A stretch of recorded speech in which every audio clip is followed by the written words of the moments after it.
Talk about the 4-game win streaks. Things continue and a undefeated 3-game road trip. So why don't we take a look at that? Yeah, they're on their own hot streak here. On the first, they were at the Calgary Flames. That was a win, 5-4. Player of the game 1 is forward Yanni Gourde. 1 goal, 1 point, 1 plus minus, 4 shots, 4 hits, 3 takeaways. And we have a second player of the game for this week. Or for this game, Joey Decord, 36 saves, 6 for 6 on power play saves, first win as a Kraken. And on the third, at the Minnesota Wild, another win, 4-0. Player of the game was Alex Wenberg. 2 goals, 2 points, 2 hits, 1 block. In case you didn't hear me, that was a shutout. Our second player of the game was Martin Jones. 22 saves, 3 for 3 on power plays, 100% save percentage, and again, shutout. On the 5th, they traveled to Pittsburgh to face the Penguins. That was another win, 3-2. Player of the game was once again Yanni Gourde with 1 goal, 2 assists, 3 points, and a 3 plus minus. So it's obvious why your player of the week is your player of the week, but I'll let you go further in explaining. Yeah, and with the Kraken success, I've talked about this before. We'll go for stats first. Over the past week of games, 2 goals, 3 assists, 5 points, 9 shots, 7 hits, 7 hits, 2 blocks, and 10 wins in the face-off circle. Yanni was voted as essentially the MVP of the team last year by the fans, the most exciting player. I made this comment to one of our photographers the other day. If you're at the game and you watch Yanni Gourde during the national anthem, he's bouncing. He's like moving. He's always moving around. I don't know. He's like the Energizer Bunny. He's always going. And like one of the morning skates after he returned from being off from a personal matter, still the fastest guy on the ice. I was like, oh, there he is. He's a guy that, comes from a winning pedigree. He won Stanley Cup with the Lightning a few years ago. When Seattle inevitably names their captain, it'll probably be Yanni. He's just like the spark plug for this team. And for a while, he'd been quiet, hadn't been able to get a tally on the board, and he had a pretty solid week over the past week. And so you look at guys like Matty Beniers having a great start to the year, Jaden Schwartz leading the team in points, Andrei Burakovsky doing what he does as an elite finisher. And you're like, you look at all the kind of the newer guys doing this, and they're like, oh, yeah, Yanni Gourde is still Yanni Gourde, and he's finally hitting that stride. It just makes me wonder how good this team can be. Because the question is, and we'll put this on the little scroller here, is, is this team for real? Well, there was never a doubt with their offense, not from you anyway. In the weeks that I remember leading up to this, your concern was defense. Yes. And thank you. That's a great point because that helps me into where I was going. You see the shutout there against a Minnesota team that's very talented offensively. And I think part of it might have been switching up the D pairs. My friend RJ from Emerald City Hockey made this great point. He asked Dave Hakstol about it. The D pairs have been consistent. The 3 D pairs that you've got are Adam Larson and Vince Dunn. They're your top line. They're not going to get moved. They've been, I think, at some point throughout the inaugural season last year, those two got put together and they fit well. And then for a while, it was Jamie Alexiak and Justin Schultz. Yes, I believe his first name is Justin. Those two didn't really work out. Schultz started the season well offensively for the first few games, but then there's a lot of turnovers. Alexiak, same, kind of hit a snag. And then the last one was Borgen and Will Borgen and Carson Soucy. Those two are actually really good friends, so that D pairing was actually kind of cool.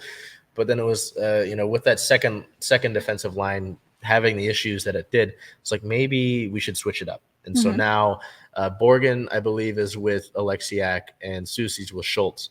It could be the other way around. But they've seen success. I mean, we look at these games here. Calgary, that was kind of high scoring. Seattle gave up 2 goals, I believe, in the third period to go down. It was like, shoot. This was the same old Kraken. Yeah. But they were able to rally. Against Minnesota, you win that game in a shutout. And then against Pittsburgh, a desperate Pittsburgh team that put a lot of pressure on you the first few periods watching this game. You gave up the two. The second one, pardon me, was one that was kind of like a mistake. I was like, shoot, how'd that happen? Like a freak accident. Yeah. And so it's been getting better. And that's what's exciting about this team to me, is that knowing, like you said, I've had confidence in the offensive output. The power play is still working. The PK is getting better in terms of special teams, but the defense, it's like all you need to do from really being a consistently good team is just fix that defensive issue for me. I was never worried about the goalies. Martin Jones has been playing well in goal. Joey Decord gets his first win as a Kraken.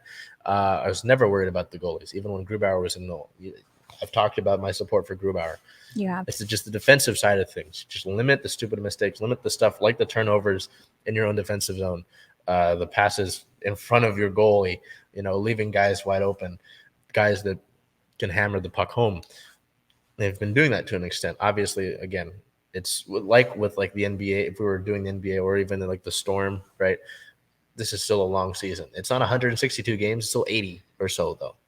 That's a long season. Yeah. So we've got a long ways to go. We've got till about April before the season's over. You're in the second in the Pacific Division right now, but just keep putting these things together. Assistant captain Jordan Eberle said that, if they got this win in Pittsburgh, it would be a great jumping point. This is the franchise's first 4-game win streak in its history.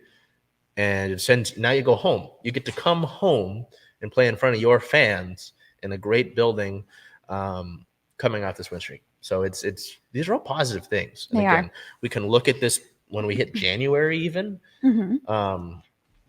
But this could be a great, start and like leaping point to get better. So it was exciting.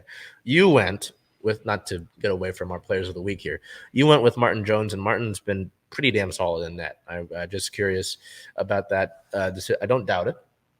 I could easily have gone with this as well, but the thought process on it. Well, you just said the word solid. I don't know what other word could come to mind with a shutout win. So again, I know I just read his stats off for those 2 games, but in that game at Minnesota, 22 saves, 3 for 3 on power plays, 100% save percentage, and a shutout. And then to go to Pittsburgh not the next day, but 2 days later, and do 35 saves and a .946 save percentage.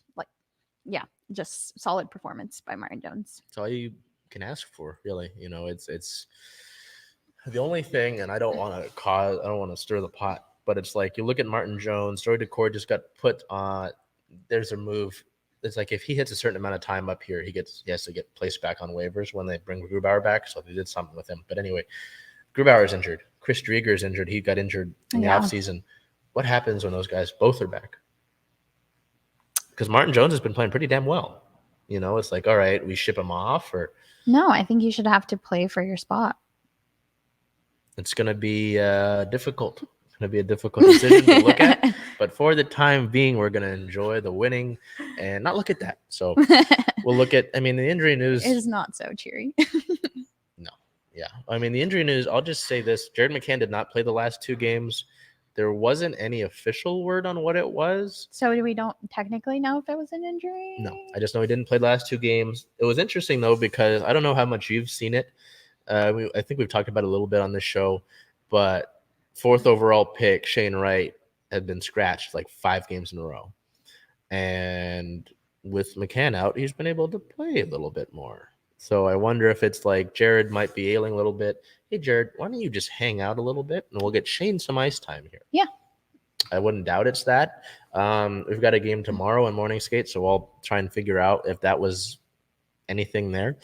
But I'll say this. In the time that Shane Wright did get ice time, remember, I don't know how many of our folks listening, know that much about hockey. Shane Wright was ever since he was a teenager. He's still a teenager. He's 18. Ever since he was 15, he was projected to be the number one overall pick in the draft. And so he drops to 4th after being told he's going to be number 1. And there's all these high expectations around him. I'll say that, and so with him getting sat, it's like, so why are you sitting him? Is he bad? Are you holding him back? There's a lot of stuff going on. There's a lot of controversy there. Yeah, it's drama. It's a lot. He played well in the 2 games he's played. He hasn't recorded another point yet, but he's played well. So that's all I'll say on that. Look at team news. Moving on to team news. The team recalls goaltender Christopher Gibson from Coachella Valley Firebirds. Goaltender Martin Jones tends to a personal matter, and that was reported on the 1st. And then it's not necessarily in our notes, but we got a sneak preview. I think you saw the post of some of the Hockey is for Everybody nights, everyone nights that the Kraken will be doing. They added, I believe it's Lunar New Year, and there's one other one that they added. We'll go through them here. So they're doing all this in addition to, I believe it's like Military Appreciation and Hockey Fights Cancer. We'll just go through the list here of some of them. There's Indigenous Peoples Night. This isn't a full rendering. This is a sneak peek, as I mentioned. The full design will be released 2 weeks prior to the respective night. This one by Paige Pettibon. We've got Lunar New Year here. So if you want to see any of these, please feel free to pause. Black Hockey History Night. REG. Actually, I believe REG Converge has done some stuff with REG, I believe, from what I understand. We've got Women in Hockey Night, Pride Night, and then wrapping it up with Green Night.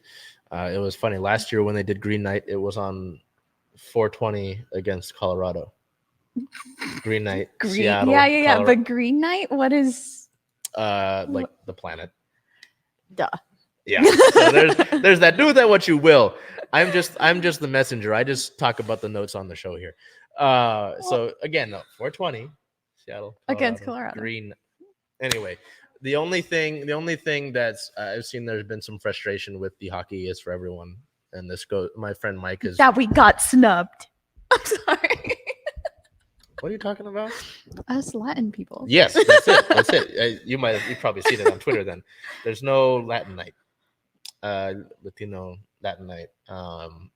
So that's a thing, because I can show you. I'll show you some of them after the show. We don't have time to fit them in right now, but the designs, like LA's had designs, Vancouver had designs for this very night, and it's like, why? So other teams within the NHL are participating, or they do have a Latin night. This sucks because I like the Mighty Nettles jersey so much that it'd be nice to have like the Kraken. Well, and see with the Marineros edition. jerseys, I know they didn't have any merch. No, they for didn't. them. I know they didn't sell the jerseys, and I don't control that. But the thing with the Hockey is for Everyone nights is that, so I'll cycle through the designs again, the sneak peeks, but the team store will have merchandise with the designs on them, like shirts, hoodies, hats. So you'll be able to actually get something with these. So if there was a Latino night, there would be the design on something else. Oh, you're just making it worse now. I know, but yes, I did. Because the jerseys that they're wearing on the ice pregame like this, they'll auction. I don't have auction money. Bel might have auction money. No. I don't have auction money. So it'll be really cool. Green Night jerseys. God damn it, we're gonna stick with the Green Night. To take it to a serious note here, and it's not on team notes, but on Wednesday the 9th at Climate Pledge Arena, I know that the arena will be hosting a memorial for Devon. I don't know if there's a time for that. I would like that so I can know when I'm arriving, but I know that was pretty cool for them to do that. I was in DC last week when they auctioned off jerseys from both teams for the cause, for several of the causes that he was a proponent of. Mm-hmm. And it was really cool because the Kraken normally auction off some of this stuff for the One Roof Foundation, but the Penguins donated some of their jerseys as well. Aww. Sidney Crosby, one of the better players of all time, donated his, and it topped out at $20,000. I do not have auction money. Well, yeah. So that was really cool to see that Pittsburgh did that. And luckily, Liv was there to capture some photos of that. It. Yeah. And so it's great to see, and I'm not an expert on any of this. Converge has done a great job of covering all of these events. That's not my lane. I'm a sports guy, you know that. But it's great to say, we put our thoughts and prayers. It's great to, with like a team, that there's actual action. Yeah.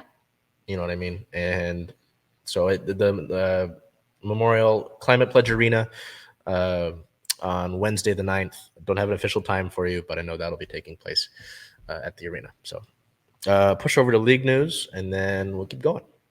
We have league news. We do have league news. On the 4th, the Ottawa Senators it was reported they're for sale. The only condition of the sale would be that the new owners cannot move the team. And apparently, Ryan Reynolds is a potential investor. So, not sure. I mean, I don't know if you. I like Ryan Reynolds. I feel like most people do. I just wasn't sure how much he was associated with sports. I watched the new Deadpool movie. I don't know how much he is in sports, though. It's interesting, though, to see any time that a team is up for sale, but good to know that they put the thing, you cannot move the team.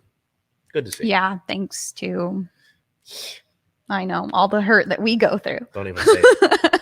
The Kraken currently sit at a 7-4-2 record.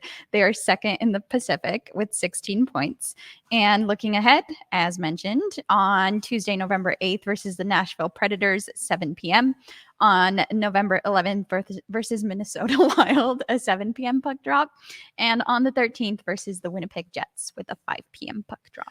So a week of games back at home at Climate Pledge Arena.